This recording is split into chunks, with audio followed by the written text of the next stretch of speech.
مفتی عارف صاحب کے بیانات کو سننے کے لیے مفتی صاحب کے آفیشیل چینل فیضان عارف آفیشیل کو سبسکرائب کریں۔ ضرورت اس بات کی ہے کہ ہر ماں باپ، ہر بڑے اپنے ماتحت والوں کو روزانہ گھنٹہ 2 گھنٹہ وقت دیں، ان کے ساتھ بیٹھنا، ہنسی مذاق کرنا، ان کے دل کو پہچاننا اور صحیح باتوں کی طرف مائل کرنا ہر بڑوں کی ذمہ داری ہے، اور یہ ثواب ہے، یہ عبادت ہے۔ اپنے بیوی بچوں کے ساتھ ہنسی مذاق دل لگی کرنا بھی عبادت ہے، یہ ثواب ہے۔ آج موبائلوں کے ساتھ تو ساری دنیا دل لگی کر رہی ہے، دوستوں کے ساتھ تو ساری دنیا آج دل لگی کر رہی ہے، ہنسی مذاق کر رہی ہے۔ افسوس ان سرپرستوں پر، افسوس ان ذمہ داروں پر ہے جو باپ اور ماں بنے بیٹھے ہیں، دادا دادی بنے بیٹھے ہیں، اور وہ اپنی معصوم اولاد اور نسل کے لیے نہ وقت دے رہے ہیں، نہ ان کے ساتھ ہنسی مذاق اور سلیقے کی دل لگی کرنے کے لیے بھی تیار نہیں۔ اس کی نحوستوں سے اب یہ بچے ایسے غلط ماحول میں پروان چڑھ رہے ہیں جب ان کو ماں باپ کی صحبتیں نہیں مل رہی ہے، تو یہ زیادہ تر پہلے تو دوستوں کے صحبتوں میں چلے جاتے تھے، اب دوستوں کی بھی صحبت کی ضرورت نہیں رہی، اب عام طور پر بیٹا بیٹیاں موبائلوں کی صحبتوں میں رہ رہے ہیں، اور موبائل، اللہ اکبر بھائیوں، ایسا لگتا ہے کہ یہ دجالیت کو ہر گھر میں لا کر داخل کر دیا۔ بزرگان محترم، اللہ تبارک و تعالی نے انسان کو پیدا فرما کر اس کی اصلاح اور تربیت کی ذمہ داریاں ان کے بڑوں کے حوالے کی۔ چنانچہ آپ دیکھیں، اللہ رب العالمین نے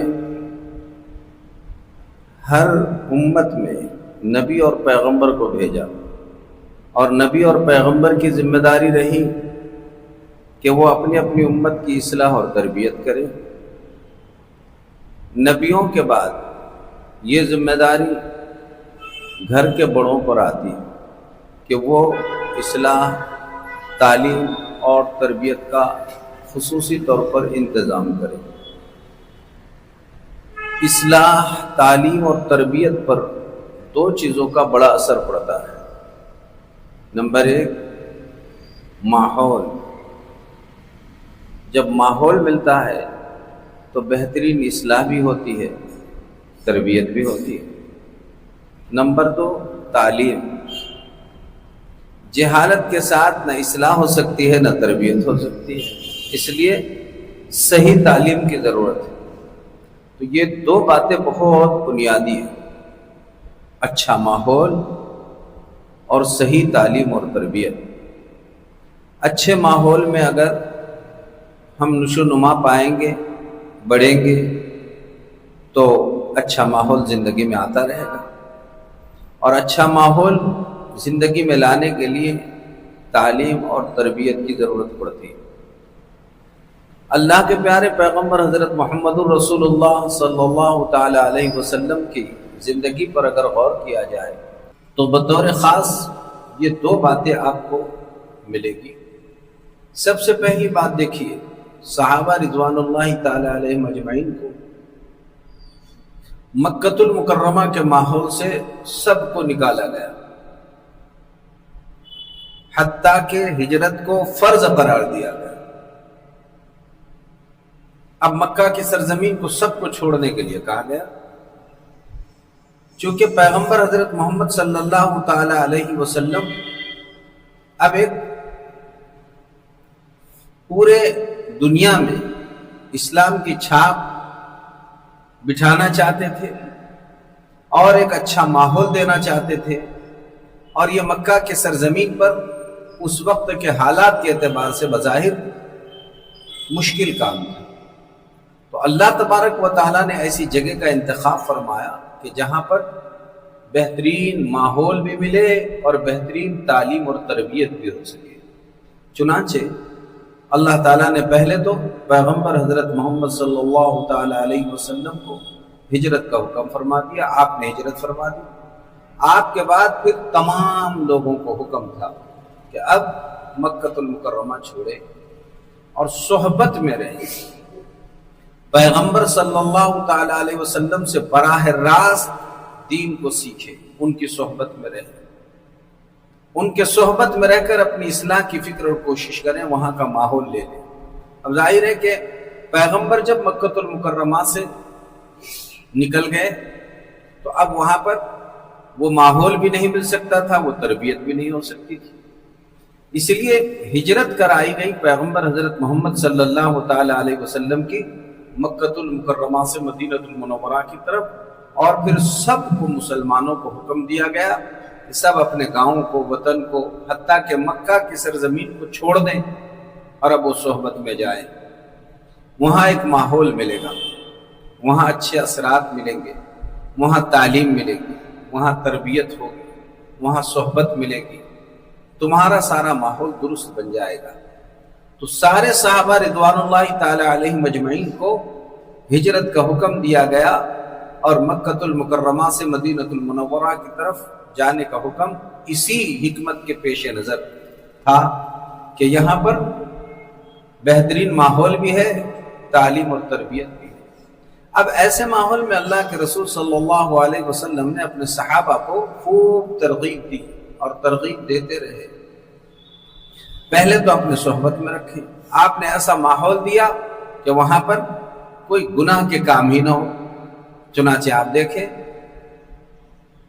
مدینہ المنورہ کے سرزمین میں عام سے عام آدمی بھی معمولی گناہ کو بھی بہت بڑا پاپ اور جرم سمجھتا، ممکن نہیں تھا کہ کوئی گناہ کرے۔ اتنا پاکیزہ ماحول تھا کہ اگر کوئی گناہ کرے تو جب تک اسے اپنی توبہ کی قبولیت کا اطمینان نہیں ہوتا تھا وہ مطمئن نہیں ہوتا تھا، چاہے اس کے لیے جان دینی پڑے جان دینے کے لیے تیار ہو جاتے تھے۔ یہ ماحول کا اثر تھا، ماحول کا اثر تھا، کسی بھی لائن کی قربانی دینے کے لیے تیار ہو گئے، اور ہر چیز اللہ تبارک و تعالی نے وہاں ان کے حق میں فرما دی۔ تو ضرورت اس بات کی ہے کہ ہر جگہ اچھا ماحول، اچھے ماحول سے ذہن سازی ہوتی، حالات اچھے بنتے اور پھر صحیح رخ پر جمنا آسان ہو جاتا ہے۔ تو یہ اللہ کے رسول صلی اللہ تعالی علیہ وسلم کی دور اندیشی تھی کہ آپ نے سب کو مکہ المکرمہ میں بلا کر ایسی تربیت فرمائی کہ زمین پر انبیاء علیہ السلام کی جماعت کے بعد سب سے مقدس ہستیاں اگر کوئی ہو سکتی ہے تو وہ ہے جو حضرت محمد الرسول اللہ صلی اللہ علیہ وسلم کے ماحول میں رہی ہے۔ اب آپ یہ بات اچھی طرح سمجھیں، ماحول کا اثر ہر ایک پر پڑتا ہے، ہر ایک متاثر ہوتا ہے ماحول سے۔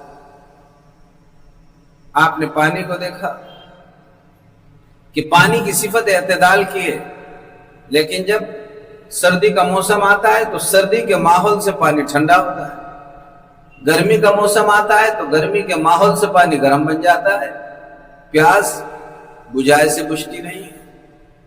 ماحول کا اثر ہے، سردی میں ٹھنڈا ہوا، گرمی میں گرم ہوا، ماحول کی وجہ سے یہ کیفیت پیدا ہو گئی۔ تو اللہ کے رسول صلی اللہ علیہ وسلم نے بھی ماحول کو ایک خاص اہمیت دے کر اس کے بارے میں بہت ساری ترغیبات دی ہیں۔ چنانچہ ہم اپنے گھر میں ایک اچھے سا ماحول چھوڑنے کی فکر اور کوشش کریں۔ اس ماحول کے لیے بڑی ترغیبات حدیث پاک میں آئی ہے۔ اللہ کے پیارے حبیب حضرت محمد الرسول اللہ صلی اللہ علیہ وسلم نے اسی کی ترغیب دیتے ہوئے ارشاد فرمایا، لوگو لا تجعلوا بیوتکم مقابر، تم تمہارے گھروں کو قبرستان مت بناؤ کہ قبرستان میں سب آرام کر رہے ہیں، نہ کوئی نماز پڑھتا ہے، نہ کوئی تلاوت کر سکتا ہے، نہ وہاں پر کوئی صدقہ خیرات کر سکتا ہے، نہ ذکر و اذکار کر سکتا ہے۔ ظاہر ہے قبرستان میں سب پڑے ہوئے ہیں۔ اب اگر وہی کیفیت تمہارے گھروں کی ہو رہی ہے کہ گھر میں کوئی نمازی نہیں، گھر میں کوئی تلاوت کرنے والا نہیں، گھر میں کوئی ذکر و اذکار کرنے والا نہیں، گھر میں کوئی دعائیں مانگنے والا نہیں، گھر میں کوئی صدقہ خیرات کرنے والا نہیں، تو اس گھر میں اور جہاں قبرستان میں مردے دفن ہے اس قبرستان میں بظاہر کیا فرق رہا؟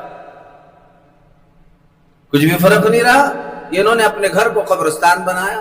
تو حدیث پاک میں فرمایا لا تجعلوا بیوتکم مقابر، تم اپنے گھروں کو قبرستان مت بناؤ کہ قبرستان میں جیسے کچھ نہیں ہوتا ہے تم بھی ایسے ہی اپنے گھروں کو مت بناؤ کہ وہاں کچھ بھی عمل نہیں کر رہے ہیں، بلکہ تمہارے گھر آباد ہونے چاہیے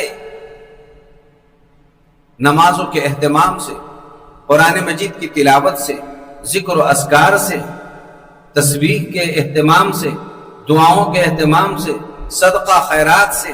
یہ تمہارے گھر کی خوبیاں ہیں کہ تمہارے گھروں میں یہ ہو رہا ہے. یہ چیز قبرستان میں آپ کو نہیں ملیں گی. عجیب تشبیہ دی اللہ کے رسول صلی اللہ علیہ وسلم نے، فرمایا گھروں کو قبرستان مت بناؤ. کہ قبرستان میں یہ کچھ نہیں ہو رہا ہے تو تم اگر تمہارے گھر میں بھی کچھ نہیں ہو رہا، جیسے آپ دیکھیں کتنے گھر ہیں ہفتہ ہفتہ کوئی اللہ کو سجدہ کرنے والا وہ گھروں میں نہیں، کوئی اللہ کے قرآن کو ہاتھ میں لینے والا نہیں ہے، کسی کے ہاتھ میں بظاہر تسبیح نظر نہیں آتی، دعاؤں کے لیے ہاتھ اٹھے ہوئے نظر نہیں آتے. تو آپ خود اندازہ لگائیے فرق صرف اتنا ہے، یہ زندہ رہ کے بھی مردوں کے مانند ہے. اس سے اچھے تو وہ ہے کہ وہ تو مرے ہوئے ہیں اس لیے کچھ کر نہیں پا رہے، یہ زندہ رہ کر بھی کچھ کر نہیں پا رہے ہیں. تو ان کے گھروں کی مثال اسی کے مانند ہو گئی قبرستان کے، کہ جو حال قبرستان کا ہے انہوں نے یہ سارے اعمال کو چھوڑ کر اپنے گھروں کا وہی حال اور وہی حشر بنا کے رکھا ہے کہ قبرستان ہے وہ. یہی وجہ ہے، اسی کی اہمیت کے خاطر اللہ کے پیارے رسول صلی اللہ تعالی علیہ وسلم نے بھائیوں کہ ماحول ملے گھر میں، گھروں میں ماحول ملے. آپ علیہ الصلوۃ والسلام نے فرمایا کہ مسلمان کی بہترین نماز وہ ہے جو وہ اسے اپنے گھر میں ادا کرے. نمازوں سے پہلے کی سنتیں، بعد کی سنتیں اور تمام نوافل کا ثواب گھر میں زیادہ ہے بنسبت مسجد کے. حتیٰ کہ قبلیہ اور بعدیہ نمازوں سے پہلے کی ساری سنتیں گھروں میں پڑھ کر آنا چاہیے، اور نمازوں کے بعد کی سنتیں اور نوافل گھروں میں جا کر پڑھنا چاہیے. سوال پیدا ہوتا ہے کہ کیوں؟ کہ بھائی مسجد میں تو سب کو ماحول ہے ہی، تمہارے گھر کے چھوٹے چھوٹے بچوں پر بھی ماحول بنے، اثرات پڑے، وہ دیکھیں کہ تم نمازی ہے تو وہ بھی نمازی بنے گے. سب پر ایک ماحول کی چھاپ ڈالنے کے لیے اللہ کے پیارے رسول صلی اللہ تعالی علیہ وسلم نے سب کو ترغیب دی کہ نوافل گھروں میں پڑھو. نوافل کا ایک خاص حصہ اپنے گھروں میں رکھنا چاہیے. صحابہ اللہ کے پیارے رسول صلی اللہ علیہ وسلم کو اپنے گھر میں دعوت دیا کرتے تھے. آپ جب تشریف لاتے تو صحابہ رضوان اللہ تعالی علیہم اجمعین اللہ کے رسول صلی اللہ علیہ وسلم سے درخواست کرتے کہ پیارے رسول ہمارے گھر میں آپ گھر کے کسی حصے میں 2 رکعت نفل نماز ادا کر دیجیے. کیوں پڑھیے؟ اللہ کے رسول آپ یہاں نماز ادا فرمائیے تاکہ وہ جگہ ہمارے لیے برکت کا باعث بنے اور ہم ہمیشہ پھر اسی جگہ اپنے نوافل ادا کرتے رہیں گے، اور ہماری بعد والے نسلوں کو بھی اس کے ذریعے سے ماحول ملتا رہے گا. اور اللہ کے رسول صلی اللہ علیہ وسلم صحابہ کی خواہش پوری فرمایا کرتے تھے. وہاں پر 2 رکعت نماز ادا فرمایا کرتے تھے، اور آپ صلی اللہ تعالی علیہ وسلم کے یہ 2 رکعت نماز پڑھنے کے بعد پھر صحابہ زندگی بھر معمول بناتے تھے، ماحول بناتے تھے وہاں پر 2 رکعت نماز پڑھنے کا. گھروں میں نوافل پڑھنے کا عام ماحول تھا. ان کے ماحول کے برکت سے گھر میں مجال نہیں تھی کسی بچے کی کہ کوئی نماز کو چھوڑ دے یا نماز کو قضا کر دے یا نماز نہ پڑھے. سب نمازوں کا اہتمام کرتے تھے، ہر جگہ خصوصی طور پر اہتمام اور التزام ہوا کرتا تھا، اور عمومی طور پر اس کا ماحول بنا ہوا تھا. تو گھروں میں ماحول کی ضرورت ہے، ماحول بنانے کی ضرورت ہے کہ ماحول بنائے جائے، ماحول دے دیے جائے، ماحول تقسیم کیے جائے. گھروں میں ماحول کو تقسیم کرانے کی ضرورت ہے. آپ دیکھیں جن گھروں میں، اسی لیے حدیث پاک میں اللہ کے پیارے رسول صلی اللہ علیہ وسلم نے بڑی بات ارشاد فرمائی. آپ نے ارشاد فرمایا کل مولودی یولد علی الفطرہ، ہر پیدا ہونے والا بچہ جو بھی پیدا ہوتا ہے فطرت اسلام پر پیدا ہوتا ہے. مسلمان بن کر پیدا ہوا. اب یہ مسلمان اور فطرت اسلام پر پیدا ہو گیا. فَأَبَوَاهُ يُحَوِّدَانِهِ أَوْ يُنَصِّرَانِهِ أَوْ يُمَجِّسَانِهِ. لیکن اس کے ماں باپ اگر یہودی ہے تو پھر یہودیت کا ماحول دے دے کر بچے کو یہودی بناتے ہیں. اگر نصرانی عیسائی ہے تو عیسائیوں کا ماحول دے کر بچوں کو عیسائی بنا دیتے ہیں. اور ان کے بچے اگر مجوسی اور آگ پرست ہے تو آگ پرستی کا ماحول دے کر ان کے بچوں کو وہ آگ پرست اور جو ہے مجوسی بنا ڈالتے ہیں. یہ ماحول کی وجہ سے ہوتا ہے، ورنہ بچہ تو فطرت اسلام پر پیدا ہوا تھا، لیکن ماحول جیسا ملا ویسا بن گیا. اب اگر وہی ماں باپ نے ان بچوں کو صوم و صلات کا ماحول دے دیا، بچے دیکھیے آپ خود، اگر ابا جان ٹوپی پہننے والے ہیں، بچہ ٹوپی پہننے کی اس کی نقل اتارنے کی کوشش اور فکر کرتا ہے. امی جان گھر میں اسکارف کا برقعے کا اہتمام کرتے ہیں تو بچیاں اسی کی نقل اتارنے کی بھرپور فکر اور کوشش کرتی ہیں. جائے نماز بچھاتے ہیں تو بچے اپنی اپنی جائے نماز بچھانے کا اہتمام اور فکر کرتے رہتے ہیں. جہاں جو ماحول دیا گیا بچے وہ ماحول لے لیتے ہیں، اور بچے ماحول کو اخذ کرنے کی بچوں میں صلاحیت ہوتی ہے.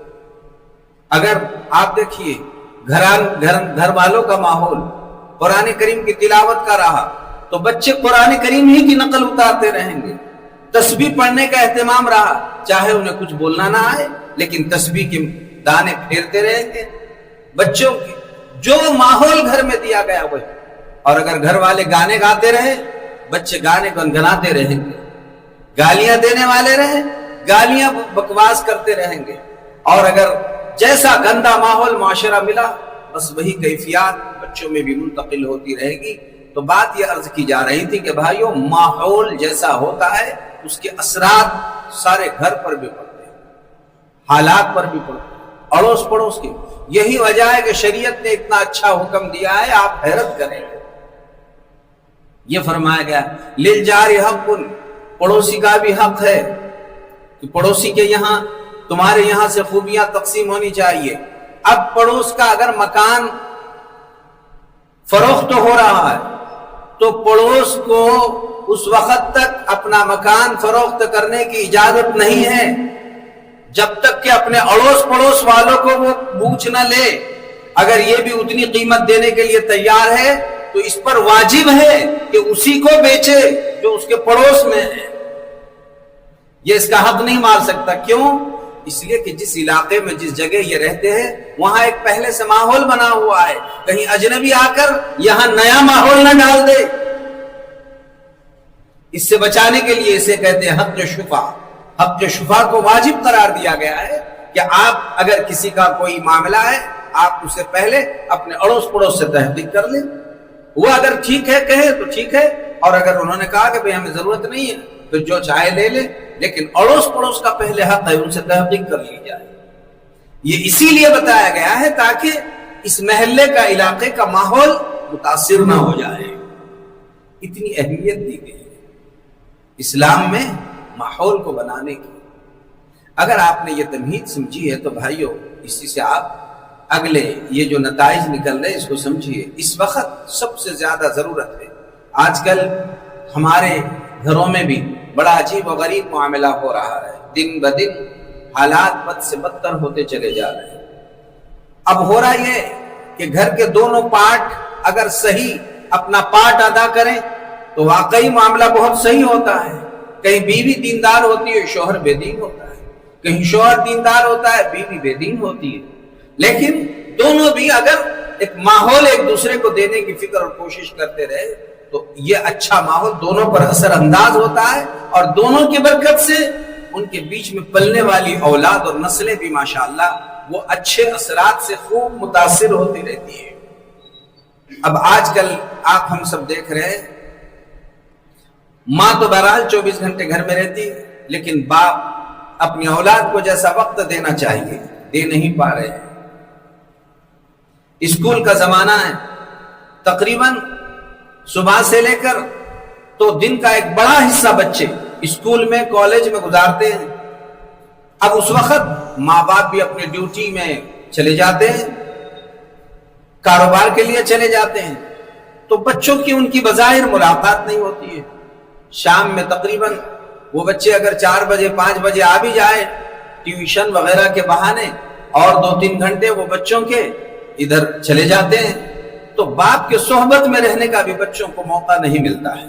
اب ابا حضور رات میں جب آئے تو اس وقت بچوں کو بھی رات میں، اگر چھوٹے بچے ہیں 7-8 گھنٹے تو بہرحال ان کے لیے بھی آرام کرنے کی ضرورت پڑتی ہے، تو بچے بھی سوئے ہوئے ہیں، اب یہ گھر میں ٹائم نہیں دے پا رہے ہیں، تو بچوں کی بظاہر ملاقات ہی نہیں ہو پا رہی۔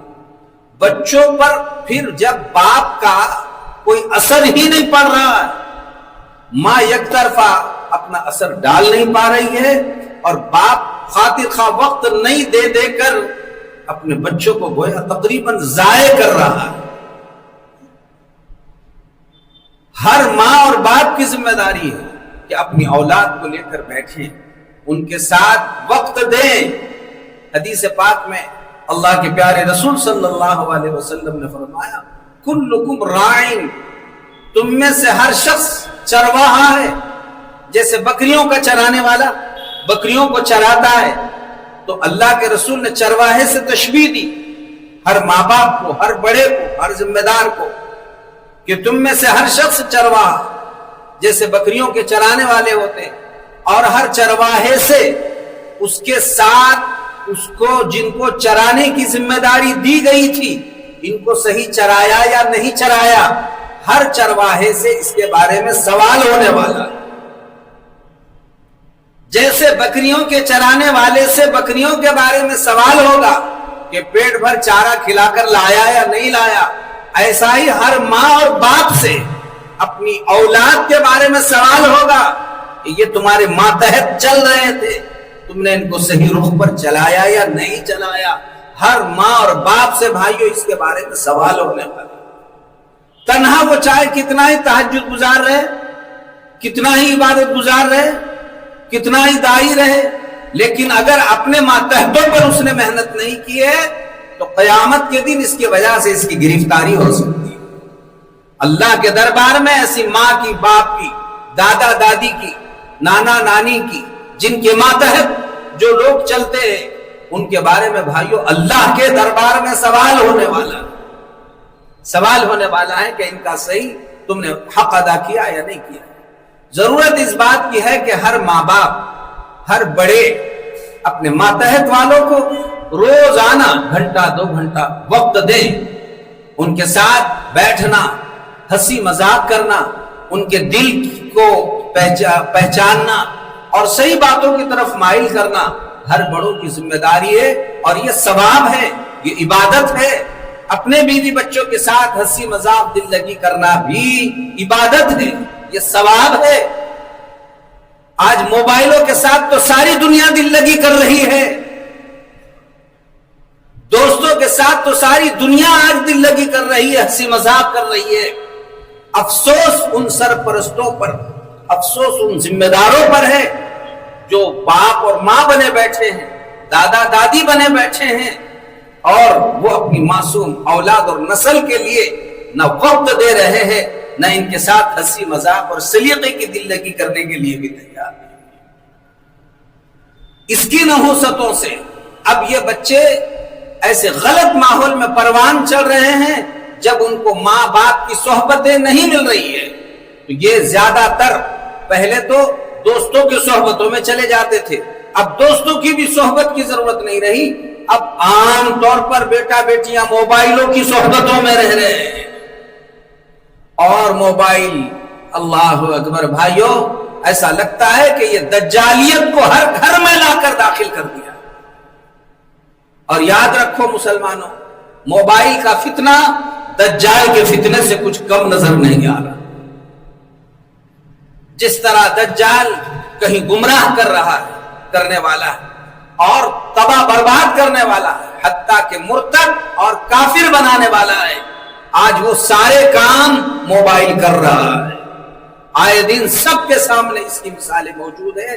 آج تک دیکھیے کتنی لڑکیاں مرتد ہو گئی، لڑکیاں تو ہوئی، کتنے نوجوان، کتنے نوجوان محض لڑکیوں کے خاطر مرتد ہو گئے، مرتد ہو گئے، مرد بھی مرتد ہو گئے. آپ حیرت کریں گے، آپ صرف لڑکیوں کو سمجھ رہے ہیں، لڑکے بھی مرتد ہو گئے. اور یہی نہیں بلکہ ہزاروں کی تعداد ابھی اس وقت ایسی ہے دنیا میں کہ وہ یہ کہہ رہے ہیں کہ نہیں، تم اگر کافر ہے تم کافر رہو، ہم مسلمان ہیں ہم مسلمان رہتے. اور نکاح تو دونوں کا ہو رہا ہے، اور دونوں نکاح ہو کر دونوں اپنے اپنے مذہب کے اعتبار سے گھر میں رہ رہے ہیں. یہ بھی ہو رہا ہے. یہ سب بھائیوں جن گھروں میں دینی ماحول، دینی فضا اور دینی احوال پیدا نہیں کرائے جا رہے ہیں، وہاں پر ساری یہ غیر ضروری باتیں وہ جگہ پر کر رہی ہے. اور پھر بات یہ ہے آج کل، اور یہ بھی بات دیکھیے، اسکولوں میں آپ جا کر دیکھیے ماحول، آپ نے دیکھا ہے کہ وہاں پر جو ماحول بچوں کو دیا جا رہا ہے اسکولوں میں، کالج میں، عیسائیوں کے یہاں انہوں نے عیسیٰ نام پر ایک تصویر بنا کے رکھی ہے اور یہ بتایا ہے گویا سارے آنے والے اسٹوڈنٹس کو، یہ دیکھیے یہ عیسیٰ خدا ہے اور وہ کچھ دے رہا ہے اور ساری مخلوق اس سے کچھ لے رہی ہے. تو انہوں نے وہاں ماحول عیسائیت کا دے رکھا ہے. انگریزی اور عیسائی اسکولوں میں سب یہی ہو رہا ہے. آپ ہندوؤں کے سارے اسکولوں میں، کالجوں میں جا کر دیکھیے، وہاں سارے مورتیاں اور ساری اس قسم کی چیزیں رکھی ہوئی ہے، اور سب وہاں پر برابر سے پوجا پاٹ ہو بھی رہا ہے، اور باضابطہ اب تو پوجا پاٹ کی تعلیم دی جا رہی ہے. آپ سب جگہ یہی ہوتا ہوا دیکھیں گے. افسوس ہے کہ مسلمانوں کو ایسا ماحول اور ایسے احوال پیش کرنے والی تنظیمیں نظر نہیں آ رہی ہے. یہ ماں باپ اب جو ظاہر ہے کہ عام طور پر بچے تو وہی انگریزی کا تو ایسا ہمارے اوپر احوال سوار ہو چکے ہیں کہ بس انگریزیت ہی میں ہم چاہتے ہیں کہ ساری چیزیں پروان چلے، اور اس کے نام پر اب تو بچے اردو کے جملے بھی بھولتے چلے جا رہے ہیں. ابا اماں کو کیا بولنا چاہیے یہ بھی یاد نہیں رہ رہا ہے. بھائی بہنوں کے لیے بھی جملے بدل گئے ہیں، اب تہذیبیں بدلتی چلی جا رہی ہے. مسلمانوں کی ذمہ داری ہے کہ ہم قرآن حدیث میں جو الفاظ آئے ہیں اس کو باقی رکھیں، اس کی حفاظت کریں، اور اپنے یہاں ایک ماحول اپنے گھر میں ہم دینے کی بھرپور فکر کریں. بھائیوں، آئندہ کی نسل میں اگر یہی معاملات ہوتے رہے تو یہ نقصان بڑا ناقابل برداشت ہو سکتا ہے. ابھی اللہ تعالیٰ نے دیا ہوا موقع، اس سے بھرپور صحیح رخ کا فائدہ اٹھانے کی ہم میں سے ہر ایک کو ضرورت ہے، اور ماحول بناتے رہے. گھروں میں ہر ماں باپ گھنٹہ 2 گھنٹے اپنے بچوں کے ساتھ بیٹھے، دن بھر کی ان کی کارگزاری لے، آئندہ کے لیے ان کو کچھ رہبری رہنمائی کرتے رہیں، اور اچھا ماحول اپنے گھروں میں دیتے رہے. اچھی فضا اگر اپنے گھروں میں رہے گی تو انشاءاللہ بچوں پر کچھ نہ کچھ اس کے اثرات پڑیں گے. اور اسی لیے کہنے والے نے کہا ہے کہ ماں باپ بھی اگر، بڑی عجیب و غریب بات کہی ہے، ماں باپ بھی اگر طبلہ بجانے والے رہیں، ماں باپ بھی اگر طبلہ بجانے والے رہے تو ان کی اولادیں کیوں ناچنے والی نہیں بنیں گی؟ ماں باپ طبلہ بجاتے رہیں گے تو پھر ماں اولاد ناچے گی نہیں تو اور کیا کرے گی؟ ماں باپ ہی اگر طبلہ بجانے والے رہے تو ان کی اولاد کیوں ناچنے والی نہیں بنے گی؟ آج یہ جتنے ناچنے والے بن رہے ہیں یہ ماں باپ کے طبلے بجانے کی نحوستوں سے. ہم سارا قصور صرف اولاد پر ڈال رہے ہیں. یہ 12 بجے تک گھر میں نہیں آتے ہیں، موبائل دیکھتے بیٹھتے ہیں. ابا حضور کیا کر رہے ہیں؟ امی جان کن فکروں میں؟ اگر آپ پہلے سے ہی ماحول دے دیتے آج یہ نحوستیں پیش نہیں آتی جو آ رہی. وقت کا اہم تقاضا ہے بھائیوں، جہاں جہاں تک یہ پیغام پہنچ رہا ہے ہم ابھی سے فکر کریں. ابھی بھی وقت ہے سنبھلنے کا، سنبھالنے کا. یہ وقت خود کو سنبھال کر اپنی نسلوں کو سنبھالنے کا ہے، خود کو بنا کر آل اولاد اور نسلوں کو بنانے کا ہے. ورنہ بھائیوں بات تو وہی ہے کہ خود تو ڈوبے ہیں صنم، دوسروں کو لے کر بھی ڈوب جائیں گے. خود تو ڈوب ہی گئے، نسلوں کو لے کر بھی ڈوب رہے ہیں. ان کی بربادی ہو رہی ہے، کہیں اچھی شکلیں پیدا نظر نہیں آ رہی ہے۔ اس لیے ضرورت ہے بھائیوں، ماحول پیدا کریں، تعلیم تربیت پر خصوصی طور پر دھیان توجہ دیں، اور اپنی خود ذاتی نگرانی کرنے کی فکر کوشش کریں، جیسے نوکری کرنا اور بازار سے ان کے لیے کھانے پینے کی چیزوں کا نظم کرنا، یہ ہماری ذمہ داری ہے۔ ایسا ہی گھروں میں اچھا ماحول پیدا کرنا اور خود اچھے ماحول میں رہ کر اپنی نسلوں کو اچھے ماحول میں رکھنا، یہ بھی ہر ماں باپ کی ذمہ داری ہے، ورنہ قیامت کے دن صرف خود کی تہجد اور عبادتیں اس کے لیے کافی نہیں ہونے والی ہے، اولاد کے بارے میں ہر ماں باپ کی پکڑ ہونے والی ہے۔ یہ اسلامی شرعی فریضہ ہے جسے ادا کرنے کی ہم میں سے ہر ایک پر ذمہ داری ہے۔